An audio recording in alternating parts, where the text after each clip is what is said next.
Director గారికి, అట్లనే ఇక్కడున్న శాస్త్రవేత్తలు మరియు అందరు రైతులకు కూడా నమస్తే. నిన్న రైతు దినోత్సవం అయింది మనకు. ఐ థింక్ రైతుల్ని మళ్ళీ భూమిని గుర్తు చేసుకోవడానికి మనకు ప్రతి సంవత్సరము 23 డిసెంబరు చాలా ముఖ్యమైన దినం. సంక్రాంతి ఎట్లనో మనకు అది కూడా ఒక మంచి రోజు. మీరందరూ కూడా నిన్న ఆ రైతు దినోత్సవం చేసిరని అనుకుంటున్నా. రెండోది, ఇప్పుడు రైతులను మనం అంటే ఇంతకుముందు మన సార్ ఆల్రెడీ చెప్పారు పంట వ్యర్థాల గురించి. వారు చెప్పిన అన్నీ కూడా నేను ఏకీభవిస్తూ, రెండోది ఏంటనంటే ఇప్పుడు ఒక రెవల్యూషన్ అనేది మొదలైంది. అది బయోచార్ రెవల్యూషన్ అనేది. ఇది ఎందుకు వచ్చింది అనే దాంట్లో, ఇది ఏదైనా సరే ఇప్పుడు పెట్రోల్ మనము గవర్నమెంట్ అఫీషియల్ పెట్రోల్ బంకులనే పోసుకొని ఓ బండ్లో పోతాం, అందులో పొల్యూషన్ వస్తుంది. ఓ బండ్లో రాదు. అంటే పొల్యూషన్ వచ్చిన దగ్గర మనం పోలీసు వాళ్ళు ఫోటో కొట్టి వాళ్ళని పట్టుకొని పైన వేస్తారు. ఇది లెక్క కదా. అంటే కల్తీలు ఏం చేస్తలే. అట్లనే పంట వ్యర్థాలు అన్నీ కూడా ఒక దిక్కు నేషనల్ బయోఫ్యూయల్ పాలసీ అని ఉన్నది. అంటే ఒక దిక్కు దాన్ని బ్రికెట్ చేయొచ్చు, పెల్లెట్ చేయొచ్చు, దాన్ని కాలబెట్టచ్చు అఫీషియల్గా. అదే మనకు ఆల్రెడీ ఉన్నది పద్ధతులు. అంటే ఇదేం కొత్త ఏం కాదనేది పాయింట్. అట్లనే బొగ్గు అనేది ట్రెడిషనల్గా ఉన్న పదము. ఇప్పుడు బయోచార్ అనేది 2007 నుంచి ఇది మనకు ప్రాచుర్యంలో వచ్చింది. చాలా మటుకు ఇంకా టెక్స్ట్ బుక్లలో కూడా ఇది ఎంట్రీ కాలేదు, ఇంకా టీచింగ్లకు కూడా రాలేదు ఈ పదం. అయితే దీని మీద ఆల్రెడీ అమెరికా కానీ, యూరోప్ కానీ, ఆస్ట్రేలియా కానీ ఇట్లా హైలీ డెవలప్డ్ కంట్రీస్ వాతావరణ మార్పులు ఏవైతే అవుతున్నాయో, గ్లోబల్ వార్మింగ్, క్లైమేట్ చేంజ్, ఇప్పుడు చూడండి భూమి వేడెక్కింది, మనకు వర్షాలు ఇష్టం ఉన్నట్టు పడుతున్నాయి. ఇవన్నీ కూడా కారణాలకు మన ఈ యొక్క గ్రీన్ హౌస్ గ్యాసెస్ అని అంటాం కదా, కార్బన్ డైఆక్సైడ్, మీథేన్ ఇలాంటి గ్యాసెస్. ఇది కారణం అనేది ఒక మెయిన్ పదం. దానికి ఏం చేయాలనే దాంట్లో ప్రత్యామ్నాయంగా ఐక్యరాజ్య సమితి చెప్పిన one of the best solution 100 ఏళ్ళకు కూడా మనం స్థాపితం చేయడానికి CO2ని మనం బొగ్గు రూపంలో భూమిలో వేస్తే మంచి అవుతుందని క్లియర్గా చెప్పడం జరిగింది. అంటే ఇంత మనకు అవకాశం ఉంది అనే దాంట్లో ఇంతకుముందు కూడా మన శాస్త్రవేత్త గారు చెప్పింది.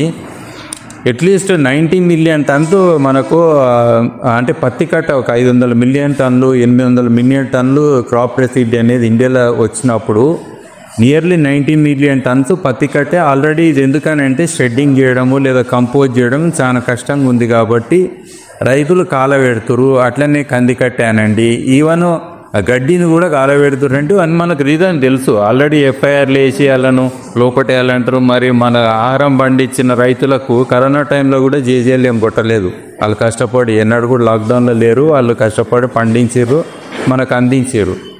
అయినా సరే ఇప్పుడు మరి ఈ విషయంలో ఢిల్లీలో ఉన్న ప్రజలు కానీ, పట్టణాలలో ఉన్న వాళ్ళు కానీ ఇంత ఎమోషనల్గా అయినప్పుడు మరి మీరు వాడే వెహికల్ కానీ, మీరు చేసే పొల్యూషన్ కానీ, ఈవెన్ ఒక థర్మల్ పవర్ ప్లాంట్ పెడితే మీకు వచ్చిన ఎలక్ట్రిసిటీ కానీ అదే మనం పట్టణాలలో పెడితే ఊకుంటారా? థర్మల్ పవర్ ప్లాంట్లు అట్లా ఉండదు కదా. ఇలాంటి విషయాలలో మరి ఆలోచన చేయాలి కదా. ఇది ఫస్ట్ పాయింట్. రెండోది ఏంటనంటే ఇది వన్ ఆఫ్ ద లార్జెస్ట్, నాకు చాలా ఇన్స్పిరేషన్ అనిపిస్తుంది. వినుకొండ దగ్గర అవుతుంటుంది. ఈవెన్ మీరు కుండీలు అని అంటారు, అది ఏదైతే చేసిరో పద్ధతి. అవును, పొల్యూషన్ కంట్రోల్ బోర్డు చెప్పింది మీరు డైరెక్ట్ స్మోక్ రాకుండా చేయండి అంటే ఈ పద్ధతిని అఫీషియల్గానే అడాప్ట్ చేసుకోరు. అంటే అక్కడ తప్పేం లేదు. ఇంకోటి వ్యర్థాలు అనేది అక్కడ ఉన్నాయి, తెచ్చుకోరు, వాళ్ళు బొగ్గు అనేది చేసుకుంటారు. మీరు ప్రైజెస్ చూడండి, ఇలా 50 రూపాయలు కూడా రీటైల్ ప్రైస్ బొగ్గు ఉన్నది. మనం మామూలుగా ఏంటంటే తలకాయలకు ఒకటే వినిపించినాం పంటలల్లో. అంటే మన కంకులు తీసుకోవడము, ధాన్యాలు తీసుకోవడము, మిగతా అన్నీ ఒకప్పుడు యూజ్ అవుతుండే పశువులు ఉన్నప్పుడు, ఒక వ్యవస్థ ఉన్నప్పుడు గ్రామాలల్లో. ఇప్పుడు అవన్నీ లేదు. మిషన్లతో కటింగ్లు వచ్చినాయి, ట్రాక్టర్లు వచ్చినాయి. మరి ఇవన్నీ కూడా కంపోజ్ చేయాలంటే కూడా ఒక టైం పడుతుంది, లేకపోతే అలాంటి వ్యవస్థ లేదనేది ఒకటి ఉన్నది కాబట్టి. ప్లస్ ఇలాంటి ప్లాంటేషన్స్ కూడా చాలా ఉన్నాయి మనకు. సో అక్కడ వచ్చిన వ్యర్థాలు, ఈవెన్ ప్రూనింగ్స్ హార్టికల్చర్లో ఎన్ని వస్తాయి అవన్నీ కూడా కొన్ని రోడ్ల పోంటి ఇట్లా వేయంగా కూడా చూసిన. సో అవన్నీ కూడా మనము రైతులు అమ్ముకొని దాంతో కూడా వాళ్ళకి ఇన్కమ్ అనేది పెరుగుతున్నది. అంటే ఒక చెట్టుని మొత్తంగా చూడాలనేది ఒకటి, అందులో ఆహారం అనేది ఒకటి, లేదా మనకు ఇటు ఈవెన్ సాయిల్ ఆర్గానిక్ కార్బన్ ఇవన్నీ కూడా మనకు అవసరమే. ఇదే కాదు, పశువులకు మేత ఇవన్నీ కూడా అవసరమే. ఇది కాకుండా చేయడం అనేది పాయింట్. మనం ఇక్కడ మెయిన్ ముఖ్యంగా మాట్లాడాల్సింది ఈ బొగ్గు బూడిద అనేది 2 అంశాలు. ఎందుకంటే మంట, పొగ ఇవన్నీ కూడా వేరే అంశాలు. అయితే ఈ బూడిద అనేది ఆల్కలీన్ ఉంటుంది డెఫినెట్గా. బొగ్గు అనే దాంట్లో కూడా కొంచెం ఆల్కలినిటీ ఉంటుంది, ఉండదని అంటలేము. కానీ ఈ యొక్క బూడిద అనే దాంట్లో మినరల్స్ కూడా ఉంటాయి కాబట్టి మనకు ట్రెడిషనల్గా ఈవెన్ పెరట్ తోటల్లో కూడా మనకి ఇవన్నీ కూడా ఎన్నడూ ఉత్తగా ఓనీయలేదు. ఒకటి రైతుకి ఎప్పుడైనా కామన్ సెన్స్ హయ్యెస్ట్ ఉంటుంది, తర్వాత ట్రెడిషనల్ విజ్డమ్ ఇంకా హయ్యెస్ట్ ఉంటుంది. తాత ముత్తాతలు చెప్పింది ఇంకెక్కువ ఉంటుంది.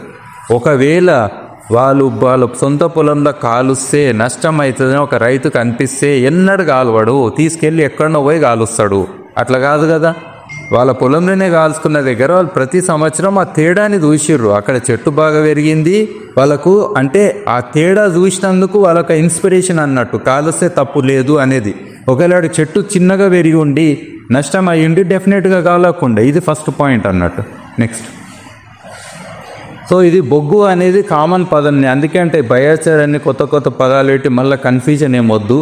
మామూలుగా బొగ్గు అనేది 450 డిగ్రీలు 500 లోపటి ఇట్లా తయారైతుంటుంది, కొంచెం బరువుగా ఉంటుంది. ఇంకొంచెం వేడి చేస్తే అంటే 500 డిగ్రీలు అట్లా చేస్తే, ఇది మామూలుగా మనం సాధారణంగా రైతులు బయట గాలబెట్టినప్పుడు ఇది వస్తుంది. అదే మనం అర్త్ మౌండ్ అని అంటాం, ఇట్లా మట్టితోటి కప్పి చేసినప్పుడు ఇలాంటి బరువైన బొగ్గు వస్తుంది. కానీ ఓపెన్గా గాలబెట్టినప్పుడు లేదా పొయ్యిలకేంచి వచ్చిన బొగ్గు కూడా పర్ఫెక్ట్ బొగ్గు, ఇది బయోచార్ అనే కేటగిరీ కింద. దాని మీద ఇంకొంచెం 600 మీద దాటి 700 800 ఇట్లా మనం పోతే అది గ్యాస్ ఫేర్ అనే పొజిషన్లో అవుతుంది. అక్కడైన బొగ్గు యాక్టివేటెడ్ చార్కోల్, ఇది మనకు అంత అవసరం లేదు. ఇవాళ నీళ్లు తాగుతారు మనం స్వచ్ఛమైన నీళ్ళు అంటే ఈ బొగ్గు ఉండబట్టే, ఎందుకంటే ప్రతి ఫిల్టర్లో బొగ్గు ఉన్నది. బొగ్గు అన్ని చోట్ల వాడుతూ రకరకాలుగా. సో ఇప్పుడు గవర్నమెంట్ కూడా యాజ్ ఏ ఫ్యూయల్స్ మీద ఆలోచన చేస్తే గ్రీన్ కోల్ అని వీటిని రకరకాల పేర్లు పెట్టి దీన్ని ప్రమోట్ చేసేది ఉన్నది. ఎందుకంటే తప్పలేదు మనకి ఇప్పుడు, ఎందుకంటే ఇంధనాలు అనేది అయిపోతున్నాయి కాబట్టి. సో ఇది టెర్రాప్రెటా అని యాక్చువల్గా ఈ రెవల్యూషన్ కావడానికి ముఖ్య కారణం ఏంటంటే, ఈ అమెజాన్ అడవులలో దాదాపు ఫ్యాన్స్ అంతా దేశం అంతా వీళ్ళు బొగ్గు వేసి అక్కడ చరిత్ర కూడా నిక్షిప్తంగా ఉంది. అంటే ఎవరు రాయని చరిత్రలో కూడా ఈ రోజు కూడా అక్కడ మనకు హై రెయిన్ఫాల్ ఏరియాస్లో ఆ బొగ్గు అనేది కనబడుతుంది. ఇది వాళ్ళు డిస్కవర్ చేసారు కొంతమంది. ఇదే కాదు, నేను ఇండియాలో కూడా, ఎందుకంటే మన వ్యవసాయం ఇంకా ఎన్నో ఏళ్ళ పాతది. ఏ ప్రాంతం పోయినా కానీ నేను చూసిన ప్రతి కల్చర్లో, ఈవెన్ ట్రైబల్ కల్చర్లో ఈరోజు కూడా బొగ్గు అనేది ఇంటిగ్రల్ పార్ట్. ఈవెన్ మనిషిని కాలుస్తే కూడా అస్థిష్కల్లి, మరి ఎందుకు ఒక నదిలో ఎందుకు కలుపుతారు అంటే అక్కడ కూడా ట్రెడిషన్ ఉంది. ఎందుకంటే ఒక వాటర్ ట్రీట్మెంట్ అనండి, లేదా ఇదే బొగ్గు మళ్ళీ పొలాలకు ఏరుతుంది అనేది పాయింట్ ఇక్కడ. అట్లా మనకు ట్రెడిషన్ కల్చర్లో ఉన్నాయి. అదే కాదు, ఇప్పుడు సంక్రాంతి భోగి మంటలు ఎందుకు పెడతారు, మరి అది కూడా బంద్ చేయండి. అన్నిటికీ కూడా కాలుస్తాం, ఎందుకంటే అందులో ఒకటి 2 ఆస్పెక్ట్స్ ఉంటాయి. అక్కడ శుద్ధి చేయడం ఉంటుంది, శాంక్టిటీ శానిటేషన్. అదే కాదు, అందులోకించి వచ్చినది ఏదైతే ఉంటుందో ఇదంతా కూడా మన పర్యావరణాన్ని ఎట్లా ఉపయోగించుకోవాలనే తెలివి ఉండాలి మనకు, అది పాయింట్ ఇక్కడ. రెండోది పొల్యూషన్ డెఫినెట్గా తగ్గించాలనేది కూడా పాయింట్ ఈ ప్రక్రియ చేసే దాంట్లో. సో ఇది బయోచార్ అనేది మనకు ఆల్రెడీ ఇది IBA ఇంటర్నేషనల్ బయోచార్ ఇనిషియేటివ్ అనండి. సో వీళ్ళందరూ కూడా తక్కువ ఆక్సిజన్ లేదా ఆక్సిజన్ లేని కండిషన్లో మనం దీన్ని తయారు చేయడం అనేది పద్ధతి అన్నట్టు. ఇది ఇక్కడ ఏమేం లాభాలు అయితే బొగ్గు మూలాన, ఇప్పుడు ఎందుకనంటే అసలు కాలుస్తే నష్టాలు అనేది ఒక సైన్స్ అయితే, బొగ్గు వేయడం మూలాన ఎన్ని లాభాలు అంటే 100 ఏళ్ళు లాభం అవుతుంది. ఇది పెద్ద సైన్స్. మరి అట్లా అంటే ఎరువులు ఏంది 3 ఏళ్ళు వేస్తాము ఉంటాయి పోతాయి ఆర్గానిక్ ఎరువులు. ఇది అట్లా కాదు, బొగ్గు లైఫ్ 100 ఏళ్ళ నుంచి 1000 ఏళ్ళు ఉంటుంది. ఈ బయోచార్ మనం ఏదంటే ఏ బొగ్గు అని మీరు చూడండి ట్రెడిషనల్గా. ఇక్కడ enhancing soil fertility means presence. మనం ఏంటంటే ఎరువులు వేస్తే సగం గాలి కొట్టుకుపోతే, సగం నీళ్ళలో కొట్టుకుపోతే, ఇంకెక్కడో పోతాయి, చెట్టు కొట్టే తక్కువ. అరే బొగ్గు అనేది పట్టుకొని చెట్టుకి ఇస్తుంది, అది కదా పాయింట్ ఈడ. మన మట్టిలో అనేది ఇప్పుడు ఆ ఒరిజినల్ మట్టి లేనే లేదు మనకు, సాయిల్ ఆర్గానిక్ కార్బన్ కూడా లేదు. ఒరిజినల్గా సాయిల్ ఆర్గానిక్ కార్బన్ ఎంత ఉండాలని అంత ఉంటే అసలు ఏది వేసే అవసరం లేదు. Everything it will take care. pH కాడికించి అన్నీ బ్యాలెన్స్ చేసుకుంటుంది. 0.4 కంటే తక్కువ ఉందని చెప్తుంది. ఇప్పుడు సాయిల్ హెల్త్ మీద నేషనల్ లెవెల్లో పాలసీ కూడా ఉన్నది, మ్యాపింగ్ చేస్తున్నారు. It's a very big concern. మరి ఇప్పుడన్నా మనం ఎఫిషియెంట్గా చెట్టుకు అందియాలనే ఒక ఆలోచన ఉంటే, వాటర్ రిటెన్షన్ కూడా ఎన్ని ఇరిగేషన్ ప్రాజెక్టులు వీటిని కిందికి పోయేది, ఆవిరే పోయేది, అక్కడిక్కడ నీళ్ళు పోతే మళ్ళీ చెట్టుకి ఏడవుతాయి. అట్లనే soil pH especial acidic soils, బాగా వర్షపాతాలు ఉన్న దగ్గర కళ్ళు మూసుకొని వేసుకోవచ్చు, ఏ టెన్షన్ లేదు ఆడ. అట్లనే మాడిఫైయింగ్ సాయిల్ స్ట్రక్చర్, మనకు పోరోసిటీ ఉండాలి. మట్టి అని అంటే ఖాళీ ఆడిటెట్ ఉండాలి. It is aerobic condition, anaerobic కాదు. మనం సాయిల్ సైన్స్లో అనరోబిక్ని ఎక్కువ ఆలోచన చేసుకుంటూ పోతున్నాం, ఏరోబిక్ ఆలోచన చేయాలి. అంటే అందులో ఉన్న పోరాసి సూక్ష్మ రంధ్రాలు, ఒక చెంచాడు బొగ్గులో కూడా ఒక ఫుట్బాల్ ఫీల్డ్ అంతా ఇది ఉంటుంది, ఏరియా ఉంటుంది, సర్ఫేస్ ఏరియా అంత ఇంపార్టెంట్. అట్లనే ఇక్కడ మనకు కార్బన్ నైట్రోజన్ పట్టుకొని, ఫాస్ఫరస్ పట్టుకొని అది చెట్లకు అందిస్తుంది. ఇంక్లూడింగ్ ఎన్నో టెస్టులు. ఇప్పుడు నా దగ్గర చూస్తే నేను దాదాపు 10 రాష్ట్రాలలో ట్రైనింగ్లు ఇచ్చిన జనవరి నుంచి ఇప్పటి వరకు 1 ఇయర్లో ఛాంపియన్షిప్లు పెట్టినాం. డైరెక్ట్ మీకు ఒక 5,000 ఇస్తాం, ఎవరి చెట్టు పెద్దగా అయితే వాళ్ళది రికార్డు చలో పెట్టిర్రు. ఇప్పుడు వాళ్ళు లైన్లో నిలబడి రోజు ఒక ఫోటో పెడుతుంటారు. ఎందుకనంటే మనం ఎంత వేయాలనేది కూడా ముఖ్యము. చాలామంది ఏంటంటే ఇన్ని బస్తాలు వేస్తాం, అన్ని బస్తాలు వేస్తాం ఊహించుకుంటూ పోతారు. చిన్నపిల్లగాడైనా ఆయనకి నోట్లు ఎంత పెట్టానో తల్లికి తెలుస్తుంది. మన భూమి గురించి మనకు అన్నీ వదిలేసినాం, ఎవరో చెప్తే వేసుకుంటూ పోతాం. నన్ను కూడా అడుగుతారు ఫోన్లల్లో ఎంత వేయాలా సార్ అని. నేనో నీ చెప్పనీకే, నువ్వు చిన్న ఒక ఫీల్డ్ ట్రయల్ చేసుకోరా, అది నీ పొలమే, నీ రీసెర్చ్, నువ్వే సైంటిస్ట్వి. ఒక రైతును మించిన సైంటిస్ట్ ఎవరు లేరు. నేను చెప్తున్నా వాళ్ళకి పిహెచ్డీ చేయాలని నేను ఉల్టా మాట్లాడుతున్నా. ఎందుకంటే 5 ఏళ్ళు వ్యవసాయం చేస్తే అన్ని సైన్స్లు తెలుసుకున్న వ్యక్తులు వాళ్ళు. సో అట్లనే ఇక్కడ రూట్ డెవలప్మెంట్ హయ్యెస్ట్ అయితే చెట్టును దూడడం కాదు, చెట్టు వేర్లను దూడడం చాలా ముఖ్యము. అట్లనే ఇక్కడ సాయిల్ టెంపరేచర్ ఇది కూడా కంట్రోల్ అవుతుంది. ఈవెన్ అర్త్ వామ్స్ కూడా పెరుగుతాయి మెల్లగా. అట్లనే ఇనీషియల్గా ఈ మనకు టర్మైట్స్ ఇవన్నీ ప్రాబ్లమ్స్ ఉంటాయి, యాండ్స్. అది ఎందుకనంటే పట్టి చెట్లకు పడతాయి. మరి బొగ్గు పెయింట్ అనేది కూడా వేస్తే అది మనకు ఇదవుతుంది ప్రివెన్షన్. సో బొగ్గును మల్చిలాగా కూడా వాడవచ్చు.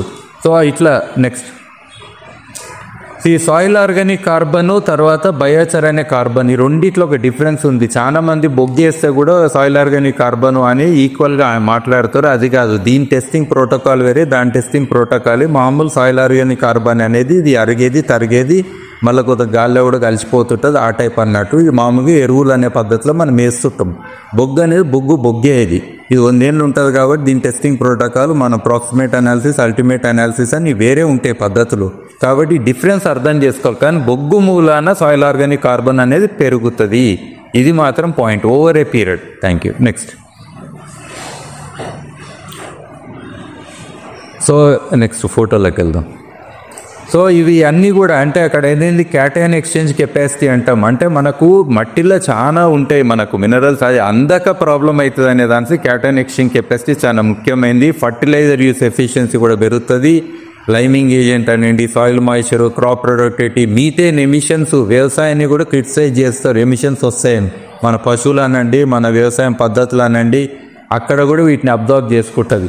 ఫంజీ, ఇది చాలా మైక్రోబ్స్, ఇటు బ్యాక్టీరియా అనండి, ఫంగస్ అనండి, లేదా ప్రోటోజోవా, ఆర్థ్రోపోడ్ ఇవన్నీ ఉంటాయి కదా, రకరకాల అన్నీ కూడా చాలా పెరుగుతాయి అన్నట్టు. ఇది టోటల్గా బయోడైవర్సిటీ ఇన్ సాయిల్ మైక్రోబ్స్ కూడా అది కంప్లీట్గా పెరుగుతుంది. ఈ నైట్రోజన్ ఫిక్సేషన్ కూడా అవుతుంది over a period. Next. So ఈ డీగ్రేడెడ్ సాయిల్ ఎస్పెషల్లీ ఇది ఎక్కడ వేయాలంటే అన్ని బాగుంటే మీరు వేయకండి. అది కూడా నేను చెప్తున్నా. మీకు మీ పొలం బాగాలేదు, నీ మట్టి అంటే మంచిగా లేదు, ఆల్రెడీ పంట దిగుబడి తగ్గుతుంది. ఈవెన్ పంజాబ్, హర్యానా లాంటి దగ్గర గ్రీన్ రెవల్యూషన్ అయ్యి ఇప్పుడు పనికి రాకుండా భూములు అయిన దగ్గర కూడా బొగ్గేస్తే మళ్ళీ మనం బ్రిక్లెయిమ్ చేయొచ్చు. ఆ లెవెల్కి ఈవెన్ ఆర్గానిక్ చేయాలంటే కూడా తొందరగా చేయాలంటే ఇది చేయొచ్చు. విషయాలను గుంజుకునే దీనికి గుణం ఉంటుంది. ఓ డాక్టర్ని అడగని చెప్తారు, ఒక విషయం తాగితే బొగ్గే ఇస్తారు. అది పాయింట్ ఇడ. నెక్స్ట్. సో ఇది కల్చరల్గా మనకు అన్ని రకాలుగా ఉన్నది. పొద్దుగా లేసే పన్ను దోమే కాడికేంచి మనకు అన్నిట్లో ఇంటిగ్రేటెడ్ అయ్యి ఉన్నది. ఇదేం కొత్త కాదనేది పాయింట్. సో ఇట్లా నేను ఒక పవర్ పాయింట్ స్లైడ్ చేసిన. నా ఛానల్ ఇవన్నీ కూడా డిస్క్రిప్షన్ చాలా ఉన్నాయి, మీరు విడిగా చూడవచ్చు. నెక్స్ట్. సో ఇది బొగ్గు ఇది ఎందుకనంటే లైట్ వెయిట్ ఉంటుంది, మీకు అమార్ఫస్ ఉంటుంది, తర్వాత ఆర్డర్లెస్ ఉంటుంది. దీనికి ఇనిషియల్గా మనకు అంటే నీళ్ళల్లో తేలే గుణం ఉంటుంది. కాబట్టి మనం దాన్ని ట్రీట్మెంట్ చేయాలి. బయోచార్ కంపోస్ట్ అనేది ఒక పద్ధతి ఉంటుంది, అది చేసుకొని మనం వేసుకోవాలనేది పాయింట్. నెక్స్ట్. సో ఈ బొగ్గులు అన్నీ చాలా రకాలు ఉంటుంది. ఇప్పుడు ఉన్కా అంటాం మనం, ఊకా అని అంటాం. దాంతో కూడా బొగ్గు చేయొచ్చు. అందులో కూడా ఫిక్స్డ్ కార్బన్ ఉంటుంది, దాని తక్కువ ఉంటుంది. అట్లనే ఇప్పుడు క్రోసోప్ది జ్యూలిస్లోర్, అది పనికిరాని చెట్టు, మన దేశంది కాదు. ఎంత కలిసిన వరేమన్నారు మంచి బొగ్గు తయారవుతుంది. ఇట్లా ఇవన్నీ బొగ్గులు కూడా పనికొస్తుంది. ఏ బొగ్గు కూడా వేస్ట్ కాదు, ఏనో దగ్గర పనికొస్తుంది అనేది పాయింట్. నెక్స్ట్. అయితే అడవి స్పీసీస్ మాత్రం ముట్టొద్దు. చాలా మంది అడవి పక్కన ఉన్నా అని చెప్పి కొట్టుకొస్తారు. ఏదైనా ఇల్లీగల్ పని మాత్రం ఇక్కడ చేయొద్దు. ఈవెన్ స్మోక్ కూడా తక్కువగా లీస్ట్. ఇప్పుడు మనం వంట కూడా చేస్తే మంట పెడితే పొగొస్తుంది. మరి ఏ దాబాలో అయినా ఇంత పొగొస్తుంది. అది రావద్దనే కదా అనేది. ఒక సీక్రెట్ రాస్తే మనం అడ్వర్టైజ్మెంట్లు ఇస్తాం సినిమాలలో పెద్దగా, మరి అది చేయొద్దనే కదా. నెక్స్ట్. ఇది చూడండి, ఫస్ట్ పిక్చరు. ఇక్కడ 1.5 ఫీటు బెండ చెట్టు అయ్యింది, 6 ఫీట్లు అయింది పక్కనే. ఇది చూడండి, బయోచార్ వేస్తే ఎట్లా పెరిగింది, బయోచారు వెయ్యని నా సాయిల్లో ఎట్లుంది, ఒకటే సాయిల్లో వేస్తే ఇంత తేడా అనేది పాయింట్. నేను కన్నా శాంతివనంలో రీసెంట్గా చేస్తే 5 ఇంతల నాకు టమాటాలు వండినాయి. ఇది నా ఫీల్డ్ ట్రయల్. నెక్స్ట్ ఇది ఇక్కడనే చూడండి, పక్కన ఎంత తేడా వచ్చిందో చూడండి. ఆ ప్లాట్లో ఇలా వేస్తేంది, ఏ కుట్టేంది. నెక్స్ట్ తర్వాత యూక్లిప్టస్ ఫారెస్ట్ డెవలప్మెంట్ కార్పొరేషన్ మనకున్నది, వాళ్ళ దగ్గర వేసిన ట్రయల్స్. ఇప్పుడు అక్కడ రెడీగా ఉన్నది 2 సెంటీమీటర్ గర్త్ ఆల్రెడీ పెరిగింది, ఎంత 6 నెలల్లో. వాళ్ళు బ్లాకులు కూడా మొత్తం వేసిర్రు. ఇది నేను వాళ్ళకి ట్రైనింగ్ ఇచ్చిన. అండ్ పర్ఫెక్ట్గా అడాప్ట్ చేసుకుంటే మనకు సైకిల్ అంటాం కదా ప్లాంటేషన్లలో, అది తగ్గుతుంది అన్నట్టు, అంటే ఎప్పుడు కట్ చేయాలనేది. నెక్స్ట్ ఇది చూడండి, మన సన్యం పని అంటాం, ఇది ఎట్లా పెరిగిందో అసలు దాని అన్ఇమాజినబుల్. ఒకటే ట్రేలో వేసింది, అక్కడనేమో వర్మిక్లైట్ తోటి వేసింది, ఇది బయోచార్ తోటి వేసింది. అందులో కంపోస్ట్ ఇష్టం, ఇంట్లో కంపోస్ట్. నేను ఫ్రేమ్ కట్టి పెట్టుకుంటున్నా. ఎంతకంటే ఏం కావాలి ఎవిడెన్స్. ఈ రీసెర్చ్ అంటే ఏదో డేటాలు షేర్ చేసాడు కాదు, ఇట్లాంటి ఎవిడెన్స్లు మన రికార్డులు పెట్టాలి, మ్యూజియంలో పెట్టుకునేటట్టు కావాలి. నెక్స్ట్ ఇది చూడండి, ఇట్లా చేయించిన రైతులను ఎప్పుడు కూడా నమ్మకం కలాలంటే మొత్తం ఎకరం మొత్తం వేసి అది వేసినకి ఇట్లా వండిందని అన్నాడు కాదు. ప్యాచెస్ ఇన్ బిట్వీన్ ఫీల్డ్స్లో లేపించి నువ్వే చెక్ చేసుకో. ఇది పెద్దమడూరు ఏరియా జనగాం దగ్గర ఎంతోమంది రైతులతో ఇలాంటి ఎక్స్పెరిమెంట్ ప్రాక్టికల్గా చేసినట్టు, కొత్తూరు దగ్గర మిడ్జిల్ మండలంలో కూడా చేసినట్టు. నెక్స్ట్ అన్నిటికీ వేయచ్చు, ఏ పంటకైనా, అటు వర్షాధారం దానికి వేయచ్చు, ఇటు వరికి వేయచ్చు. కానీ నేను అనేది హై వాల్యూ క్రాప్స్కి వేయండి. మీరు బొగ్గు కూడా ఇవాళ రేపు రేట్లు ఫుల్ పెరుగుతున్నాయి, ఏదైనా కానీ ఉత్తగేం లేదు, అన్ని కాస్ట్లీ. ఆలోచన చేసి వేయాలి, ఎక్కడ లాభం ఉంటే అక్కడ వేసుకోండి, అది బెటర్. నెక్స్ట్ ఇది సౌడు భూమి. ఇది కూడా క్వశ్చన్ ఉంది కదా, బొగ్గేస్తే సౌడు పెరుగుతుందని. అమెండ్మెంట్స్ అని అంటారు. ఓన్లీ బొగ్గు అనేది ఎప్పుడు వేయదు, బొగ్గుతో పాటు ఎరువు కలిపే వేయాలి. ఇది ఫస్ట్ పాయింట్, ఏ ఎరువు అన్నా కలిపేయండి. రెండోది ఏంటంటే ఇప్పుడు ఆల్రెడీ జిప్సమ్ అనండి లేదా ఇసుక అనండి, రకరకాల టెక్నాలజీస్ ఉంటాయి మనకు. అవన్నీ ఈవెన్ రాక్ డస్ట్ అనండి, ఏదో ఒకటి అది వేసుకోవాలనేది పాయింట్. అది వేసుకుంటే ఇట్లా వస్తుంది, అది రిక్లెయిమ్డ్ ఫీల్డ్స్ ఆ రెండు కూడా. అంటే కాలం అని చెప్పి రైతులు వదిలేసిన భూములు నేను బొక్కేసినాక అట్లా తయారైనాయి. నెక్స్ట్ ఇది మీథేన్ ఎమిషన్స్, బుడగలు వస్తుంది, అవన్నీ కూడా తగ్గుతాయి మనకు, అది మంచిదే కదా. నెక్స్ట్ ఇది చూడండి, రూట్స్ చూసి చెప్పవచ్చు మనకు, బొగ్గేస్తే ఎట్లా రూట్స్ ఉన్నాయి, ఏఎన్ దగ్గర ఎట్లున్నాయి. ఫైనల్గా ఆ రూట్ హెయిర్ అనండి హై డెన్సిటీ వస్తుంది. మైక్రోబ్స్ అయితే ఇక ఎంత అంటే అంత డెన్సిటీ వస్తుంది. అవి సర్వీస్ చేస్తాయి. మట్టి అదే మనకు, అదే పొలము 5 ఎట్లయిందంటే నువ్వు ఇచ్చింది చెట్టు కానీ పట్టిందా లేదనేది, తిన్నది ఒంటికి పట్టిందా అని అంటాం కదా, అట్లా ఇది పట్టిందా లేదనేది కూడా ముఖ్యమైన అంశం. రెండోది సూక్ష్మజీవాలు ఎంతో పని చేస్తాయి అది. నెక్స్ట్ ఇది కూడా టమాటాలు, నేను 5x వచ్చిందండి చెట్టు చూడండి, పక్కనే 5 టమాటాలు వచ్చింది, రూట్సే కట్ చేసినాం మేము, క్లియర్ కనబడుతుంది కదా. నెక్స్ట్ ఇట్లా చిన్న ట్రయల్స్ ఇప్పుడు కాదు, 2005 నుంచి నేను చేసిన ఎక్స్పెరిమెంట్. అప్పుడు టెరాప్రేట్ అనేటోళ్ళం, బయోసైడ్ అనే పదం కూడా లేదు అప్పుడు. యూరిన్ ఎక్స్పెరిమెంట్స్ కానీ, యూరిన్ ఏం చేస్తారు, అంతా వేస్ట్ చేస్తారు, అన్నీ నదులలో కలిసి అక్కడ పొల్యూషన్. అట్లా కాదు, దాన్ని ఎఫెక్టివ్గా యూజ్ చేసేది మనుషులదే కాదు పశువులది కానీ అన్నిటి కూడా మనము యూజ్ చేయొచ్చు. దీన్ని బ్లాక్ యూరియా అని అంట. ఎందుకు జస్ట్ అలా ఇమ్మర్షన్ చేస్తే పొల్యూషన్ కూడా ఉంటుంది, మనకు వాసన కూడా రాదు. ఈవెన్ పెండలు కూడా బొగ్గేసి ఇట్లా లోపి దూడుండి వాసన 5 నిమిషాలలో మాయం కాకపోతే నన్ను అడుగుడి, నేను గ్యారెంటీ ఇస్తున్నా. బొగ్గేసి అంటే అంత పవర్ ఉంటుంది.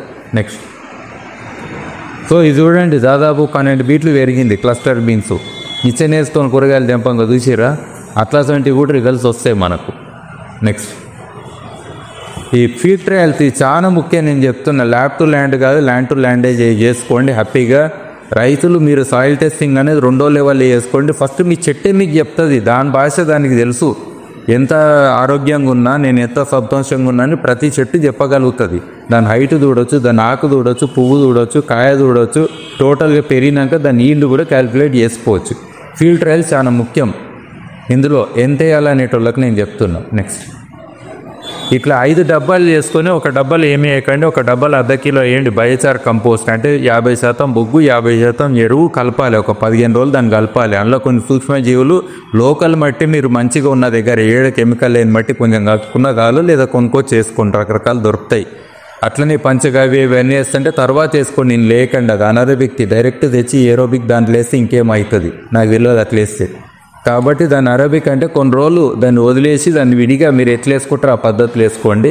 హాఫ్ కేజీ, తర్వాత 1 kg, 2 kg, 4 kg సింపుల్ మోడల్లో అందరికీ సొల్యూషన్ దొరుకుతున్నది. అట్లీస్ట్ ఇంత వేస్తే నా పొలానికి మంచి, లేదా 10 డబ్బాలు చేసుకోండి, 15 డబ్బాలు చేసుకోండి, ఇది చేసుకోవచ్చు. సింపుల్ అది. అంటే 1 square meter చిన్నవి ఫస్ట్ ట్రయల్ చేయండి, చెక్ చేసుకోండి, మీకు తెలిసిపోతే తర్వాత ఎకరాకి ఎంత అని వచ్చేస్తుంది. నెక్స్ట్ ఇది డేటా కలెక్షన్, ఇవన్నీ కూడా ఓన్లీ ఫోటోలు తీసుకోండి, రాళ్ళు ఏమొద్దు, ఓ మామూలు ఫోటో తీసినా మీకు తెలిసిపోతుంది. షేర్ చేయండి వాట్సాప్ గ్రూప్లో. నెక్స్ట్ ఇది నెక్స్ట్ ఇగో ఇట్లా ఇళ్ళల్లో కూడా మీకు తెలుసు మామూలుగా చెడు గాలి అని అంటాం. మామూలుగా ఈవెన్ బాత్రూమ్లల్లో, టాయిలెట్లలో ఏడన్నా ఉంటుంది. ఏడన్నా మీరు మల్చిలాగా కూడా వాడుకోవచ్చు, మట్టిలో కూడా ఎక్కువ ఏడన్నా పెట్టుకోవచ్చు అనేది పాయింట్. నెక్స్ట్ ఇది నేను బుక్కులు కూడా రాసిన దీని మీద, ఇవన్నీ కూడా మీకు ఆన్లైన్లో ఫ్రీగా ఉంటాయి. క్షమించాలి తెలుగులో లేవు, బట్ ఇంగ్లీష్లో ఉన్నాయి. బట్ నా వీడియోలు చాలా మటు తెలుగులో ఉన్నాయి, మీరు చూడవచ్చు. బయోచార్ ఛానల్ అనేది పేరు, దాని పేరు. సో అది చూస్తే మీకు కంప్లీట్గా అవగాహన ఉంటుంది. లేదంటే స్పెషల్గా నేను ట్రైనింగ్లు చేయమంటే వచ్చి నేను చేస్తాను ఈ పద్ధతులలో. ఒకటి నిజంగా కూడా మీకు టెక్నాలజీ తెలియక డైరెక్ట్ కాలుస్తుర్రేమో, ఆ కాల్చే దాంట్లో కూడా ఏ పద్ధతిలో కాలిస్తే పొల్యూషన్ కాదనేది నేను నేర్పించగలుగుతాను. నేనే కాదు, మామూలుగా ట్రెడిషనల్ బొగ్గు చేసేవాళ్ళు ఎవరైనా నేర్పించగలుగుతారు. వాళ్ళతో ట్రైనింగ్ తీసుకొని చేయండి అంతే. ఇంతకుముందు అది లేదు సైన్స్, ఇప్పుడు ఆ సైన్స్ వచ్చింది కాబట్టి అడాప్ట్ చేసుకుందాం. Next thank you. ఇది biochar.com అనేది వెబ్సైట్ కూడా పెట్టిన ఛానల్ కూడా ఉంది, మీరు చూడవచ్చు. థ్యాంక్ యూ వెరీ మచ్ అందరు కూడా థ్యాంక్ యూ.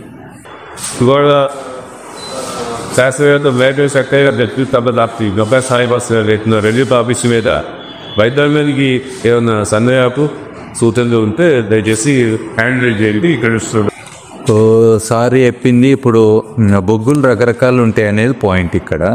ఏ బొగ్గు అని అంటే ఒక్కొక్క బొగ్గు ఏ టెంపరేచర్లో చేసినాము, ఎట్లా చేసినాము, ఏ మెటీరియల్ తోటి చేసినాము, అంటే పంట వ్యర్థాలు కానీ లేదా కట్టెలు కానీ వీటితోటి ఉంటుంది. జనరల్గా బరువైన కట్టెతోటి వచ్చిన బొగ్గుకి విలువ ఎక్కువ ఉంటుంది. ఇది సింపుల్ లాజిక్.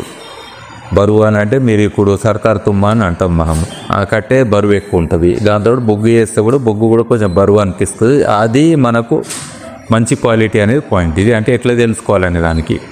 రెండోది తక్కువ టెంపరేచర్లో మనం చేయడం అని అంటే మామూలుగా ఇది మనము ఈ ఒక అర్త్ మోండ్ అని అంటాము, అంటే కుప్ప పెట్టి జనరల్గా దాని మీద మట్టి కాపి చేస్తాము. అక్కడ బరువు రావడానికి, తర్వాత దాన్ని కాల్చడానికి వాళ్ళు బొగ్గు తయారు చేస్తారు. ఒకటి గుర్తుపెట్టుకోండి, మళ్ళా కాలుస్తే కూడా పొల్యూషన్ అవుతుంది బొగ్గు అనేది. కానీ భూమిలో వేస్తున్నాం అనే దాంతో 100 ఏళ్ళు మనకు లాభం అవుతుంది అనే పాయింట్. ఇంకోటి ముఖ్యమైన అంశము, ఇది ఎరువు కాదు అనేది పాయింట్ గుర్తుపెట్టుకోవాలి. చాలామంది ఏమనుకుంటారంటే బొగ్గు ఎరువు లాగానే ప్రతి సంవత్సరం 100 ఏళ్ళు వేసుకుంటారంటే నడవది. ఎందుకంటే ఎరువులేమో అరుగుతాయి, తరుగుతాయి, కరుగుతాయి. బొగ్గు 100 ఏళ్ళు ఉంటుంది అన్నప్పుడు గుర్తుపెట్టుకోండి. నేను ఇంతకుముందు పెట్టిన ట్రయల్స్లో కూడా ఎక్కువ బొగ్గు వేస్తే కూడా నా చెట్టు ఏం ఎక్కువ పెరగలేదు. ఎక్కువ తిన్నోళ్ళు ఏమో హ్యాపీగా హెల్తీగా ఉంటారని ఉండదు కదా ప్రపంచం. అట్లనే ఎంత కావాలనో అంత వేయాలి. ఇది మిస్ కావద్దు ఇక్కడ. ఎందుకంటే బొగ్గు ఒక 5 ఏళ్ళలో 10 ఏళ్ళలో ఇంక్రిమెంటల్గా ఫస్ట్ సంవత్సరం కొంచెం ఎక్కువ వేయాల్సి ఉంటుంది, తక్కువ అట్లా ఉంటుంది. అయితే దీనికి ఫీల్డ్ ట్రయల్ అనేది ఏం లేదు. ఒక 5 డబ్బాలు మీరు 1 square meterవి డబ్బాలు చేసుకొని అందులో ఇది చెక్ చేసుకోండి. నెత్తికి డై వేసుకుంటే కూడా ఇంత కలర్ చేతి పెట్టి చూస్తారు కొత్తగా ఇచ్చేటోళ్ళు, అంటే ఇది నాకు పడుతుందా లేదా అని. వ్యాక్సిన్ తీసుకునేటోళ్ళు కూడా నాకు పడుతుందా లేదని చెక్ చేస్తారు. మరి మీ పొలము ఎప్పటికి ఉంటుంది, మనిషి కాదు ఇది చనిపోనికే. ఎప్పటికుండే పొలాన్ని మనము నాశనం చేయనికే లేదు కదా. కాబట్టి ఫీల్డ్ ట్రయల్స్ అనేది చాలా ముఖ్యము. అది ఎంత చెప్తుందో, మీరు ఏ కూరగాయలు వేసుకున్నా 3 నెలల్లో రిజల్ట్ వస్తుంది. ఆ రిజల్ట్ ప్రకారం అంతే బుక్ చేసుకోండి, ఎక్కువ వేయద్దు. ఉన్నది కదా అని వేస్ట్ చేయొద్దు, తక్కువ వేసినా మీకు సాటిస్ఫాక్షన్ ఉండదు. సో కాబట్టి ఇది టెక్నికల్గా అది పదము. అయితే మామూలుగా సాధారణంగా నేను రకరకాల ఎక్స్పెరిమెంట్లు చేసిన, తమ్రూల్ లెక్క తీసుకోవద్దు మీరు, నేను చెప్తున్నా. ఇప్పుడు నా ఫోటోలో కూడా ఇందోర్లో మొన్న కాంపిటీషన్ పెడితే వాళ్ళకి ఏం లేదు 5,000 ఇస్తామన్నాము. 5 ఊరు 10 ఊర్లకి పిల్లలకు ట్రైనింగ్ ఇచ్చిన. వాళ్ళ మట్టితోటి వేసిర్రు, ఆ బొగ్గు కలిపి వేసిర్రు, ఒక 5 డబ్బాలు పెట్టుకున్నారు. రోజు నాకు ఒక ఫోటో పెడతారు. ఎవరి చెట్టు హయ్యెస్ట్ వస్తాయి అంటే ఆ మట్టికి ఆ బొగ్గుకి సెట్ అయినట్టు. ఆ ఊర్లో అన్ని ఊర్లలో అదే మట్టి ఉండదు కదా లాజిక్.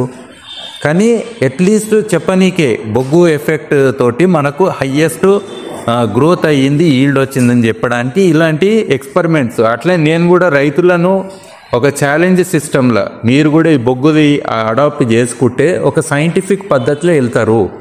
లేకపోతే ఎవ్వరు కూడా, నేను చెప్తున్న ఒక అగ్రికల్చర్ ఆఫీసర్ అయినా కానీ, ఒక అగ్రికల్చర్ సైంటిస్ట్ కానీ, వాళ్ళు డాక్టర్లు, చెట్లకు డాక్టర్లు, వాళ్ళు రాయని ప్రిస్క్రిప్షన్. మరి పెస్టిసైడ్ దగ్గర పోయి ఎందుకు కొంటారు డైరెక్ట్? మీరు ఫర్టిలైజర్ వాళ్ళ దగ్గర డైరెక్ట్ ఎట్లా కొంటారు?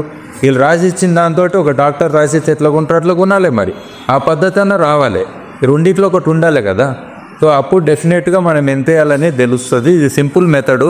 అగ్గి పెట్టే చోటు కూడా నేను బొగ్గు ఎఫిషియెంట్గా, అంటే పొగ రాకుండా చేపించే టెక్నాలజీ నేను చూపెట్టగలుగుతా. ఓన్లీ అగ్గిపెట్ట ఖర్చు రూపాయి, కానీ అది ఏ టైంలో పెట్టాలి, ఆ కుప్పని ఎట్లా పెట్టాలి, ఎక్కడ కాలవాలి అనేది ఒక చిన్న పద్ధతి ఉంటుంది. లేదో గుంత ట్రెంచెస్ ఉంటే మనకు పొలాల పక్కన గుంతలు రకరకాలు ఉంటాయి. ఏ గుంతలన్నీ వేసినా గాలి అనేది చొచ్చుకొని రాదు. అక్కడ కూడా బూడిద తక్కువై బొగ్గు ఎక్కువ అవుతుంది. అక్కడ కూడా మనం ఎఫిషియెంట్గా చేయొచ్చు. అట్లనే కట్టె కూడా ఎండిపోయి ఉండాలి. మనకు మాయిశ్చర్ ఉంటే పొగ ఎక్కువ వస్తుంది డెఫినెట్గా. అసలు ఈ కట్టె ఎండిపోయిందని అంటాం. శబ్దం కూడా చెప్తుంది. కట్టె ఇరుస్తే మనకు వచ్చిన శబ్దంతో కూడా మినిమం తెలుస్తుంది. 10% మాయిశ్చర్ ఎట్లయినా ఉంటుంది, 15% దాకా ఈజీగా ఉంటుంది ఏ కట్టెలైనా. మనకు తెలియదు ఎండిపోయింది అనుకుని అలా పెడతాం, పొగ ఎక్కువ వస్తుంది. అలా మీథేన్, CO2, CO అన్నీ కూడా వచ్చేస్తాయి. అది చాలా నష్టం. ఇంకోటి సూక్ష్మజీవులు నష్టమైతే అని మనం ఒక మాట అంటాము. ఆ కరోనా అప్పుడు ఇట్లనే అనుకున్నాం, ఎండలు కొడితే చచ్చిపోతాయని. అట్లా కాదు. అది సూక్ష్మజీవులు ఏముంది, ఒక రోజులో పుడుతూనే ఉంటే 15 నిమిషాలకు ఒకటి పుడుతుంది, దాని జన్మనే ఖతమవుతుంది. అంత చిన్నవి. రెండోది ఇనాక్యులేట్ చేసి ఇస్తున్నాం బొగ్గులో, గుర్తుపెట్టుకోండి. బొగ్గులో మనం సూక్ష్మజీవులను మనం కలిపి, ఆ రెండు కలిపి భూమిలో పెడుతున్నాం. ఇంకా మంచి మాట చేస్తున్నాం కదా మనము. డైరెక్ట్ మీరు బతుకుందని ఇట్లా తల్లేస్తలేం కదా అట్లా. సో ఇవి చిన్న చిన్నవి మనం అడాప్ట్ చేసుకుంటే డెఫినెట్గా ఈ యొక్క రెవల్యూషన్లో గ్రీన్ రెవల్యూషన్ చేసిర్రు, వైట్ రెవల్యూషన్ చేసిర్రు, ఇట్లా రకరకాలు ఉంటాయి. నా గ్రీన్ రెవల్యూషన్లో ఎంత గ్రీనో తెలియదు, ఎందుకంటే ఈ రోజున్న వ్యవసాయం కానీ ఈ రోజున్న అంటే కెమికలైజేషన్ ఇవన్నీ కొన్ని ఆస్పెక్ట్స్. బట్ ఈ బ్లాక్ రెవల్యూషన్ అనేది బొగ్గు దాంతో డెఫినెట్గా మనము చాలా వాటికి విరుగుడు చేసి, ఇది మీరు నేచురల్ ఫార్మింగ్ అనండి, ఆర్గానిక్ ఫార్మింగ్ అనండి, పర్మాకల్చర్ అనండి. ఇప్పుడు నేను ట్రైనింగ్ ఇస్తున్నా, పర్మాకల్చర్ అకాడమీని ఇస్తున్నా. వాళ్ళ దగ్గర బెస్ట్ సాయిల్స్ ఉంటాయి లాజికల్గా. మరి ఆడ కూడా రిజల్ట్ ఎట్లా వస్తుంది హైయెస్ట్? అంటే అది లిమిట్ కాదనేది పాయింట్. దాని మించి కూడా మనం ఇంకా అర్థం చేసుకునే సైన్స్ ఉంది. అందులో బొగ్గు దోహదం చేస్తా అనేది పాయింట్. ఒకటి యాడ్ చేయొచ్చు మేడం వాళ్ళకు కార్బన్ క్రెడిట్స్. యాక్చువల్గా ఇది మనకు ఆదిలాబాద్ కానీ ఇక్కడ చాలా తెలంగాణ ప్రాంతంలో పత్తి కట్టే ఉన్నది కదా సార్. మీరు చెప్పిన అన్నీ కూడా చాలా ముఖ్యమైన అంశాలు అవన్నీ కూడా. అది కాకుండా ఇంకోటి కార్బన్ క్రెడిట్స్ అని ఉన్నది.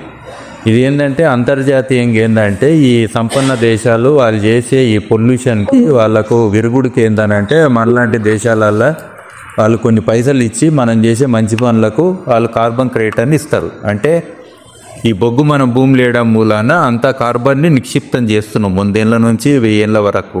సో అందుకని వాళ్ళు ఏం చేస్తున్నారంటే ప్రతి టన్ను ఆఫ్ ఎమిషన్ అని అంటాం. అంటే జనరల్గా 1 టన్ను బొగ్గు అని అంటే దాన్ని 2 వేసుకోవాలి మనం.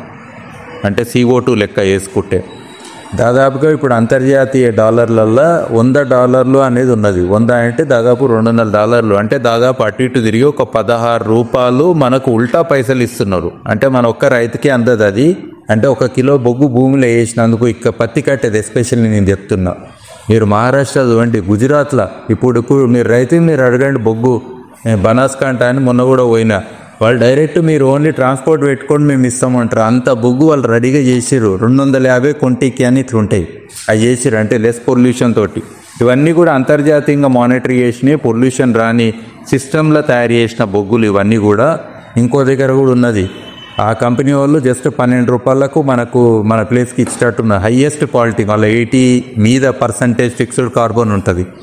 సో ఇట్లా మనకు ఈ ఒక వ్యవస్థ మీ దగ్గర ఏదైనా ఏజెన్సీ ఉంటే, ఒక స్వచ్ఛంద సంస్థ ఉంటే, లేదా ఇంట్రెస్ట్ ఉంటే, ఎస్పెషల్లీ పత్తి బాగా పండించే ఏరియాలో వాళ్ళకి కార్బన్ క్రెడిట్ ఇప్పుడు లింక్ చేయొచ్చు ఇమీడియట్గా. చేస్తే మళ్ళీ నీకు జూన్ జూలై కల్లా పైసలు కూడా మళ్ళీ ఉల్టా వస్తాయి మనకు. సో ఇది కొత్త వ్యవస్థ. ఇప్పుడు గ్రీన్ క్రెడిట్, కార్బన్ క్రెడిట్ అనేది మన గవర్నమెంట్ ఆఫ్ ఇండియా కూడా దీన్ని ఇన్సిస్ట్ చేస్తున్నది. కాబట్టి ఇది మీకు ఇంకో కొత్త అవకాశం అవుతుంది. అంటే మనం చేసే పని పుణ్యమైన పని అనేది ఇంకా ప్రపంచాన్ని కూడా మంచిగా, అంటే ఈ యొక్క క్లైమేట్ చేంజ్లో మనం దానికి ఒకటి మంచి చేస్తున్నాం అనేది పాయింట్ ఇక్కడ. సో రైస్ సార్ ఈ సందర్భంలో రెగ్యులర్కి చెప్పేది ఏమే సార్, మనకి అట్లా కేజీకి వచ్చి కేజీ దాని స్టూడెంట్స్ ఈ మన పత్తి గారు యొక్క చిన్న బయటతో తయారు చేస్తారు. ఈ ఒకసారి కైగుడే ప్రదర్శించాడు. ఈ కుడి ప్రదర్శన అనేది మీకు వచ్చిన అవసరమే 10,000 మందికి వచ్చేస్తుంటే కొంచెం దాన్ని ముందుకు తీసే ఆస్కారం దీనికి రీలోషిప్ తరచుగా కొంచెం ముందుకెళ్ళి ఆస్కరించడం అది ఎక్కువ ఇవాప్ అదే మనకి రైతుల యొక్క పర్టిక్యులర్ ఇవాప్నెస్ ఇంట్రెస్ట్ మీద ఆధారపడి ఉంటుంది సార్. సో అందరికీ నమస్కారం. ఈరోజు రైతు నేస్తం కార్యక్రమంలో రాష్ట్ర వ్యాప్తంగా వివిధ రైతు వేదికలోంచి పాల్గొంటున్న రైతులకి, వ్యవసాయ శాఖ అధికారులకి, అదేవిధంగా ఈరోజు స్టబుల్ బర్నీ పైన వాళ్ళు ఒక అమూల్యమైన సందేశాలు అండ్ అవేర్నెస్ క్రియేట్ చేసిన ప్రిన్సిపల్ సైంటిస్ట్ శంకరయ్య గారికి, అదేవిధంగా వారు అటు చాలా బిజీగా ఉన్నారు అయినప్పటికీ కూడా మనం ఒక విన్నపంని పరిశీలన చేసి ఈ కార్యక్రమంలో పాల్గొన్న సాయి భాస్కర్ గారికి, వారు చాలా వరకు ఈ బయోచార్ కార్యక్రమంలో వారు సపరేట్గా యూట్యూబ్ ద్వారా వివిధ రకాల్లో కూడా ట్రైనింగ్స్ కూడా ఇప్పిస్తున్నారు. సో వాళ్ళ ఒక సందేశం కూడా ఈరోజు అందజేసినందుకు కూడా వ్యవసాయ శాఖ తరఫున ధన్యవాదాలు తెలుపుకుంటున్నాను.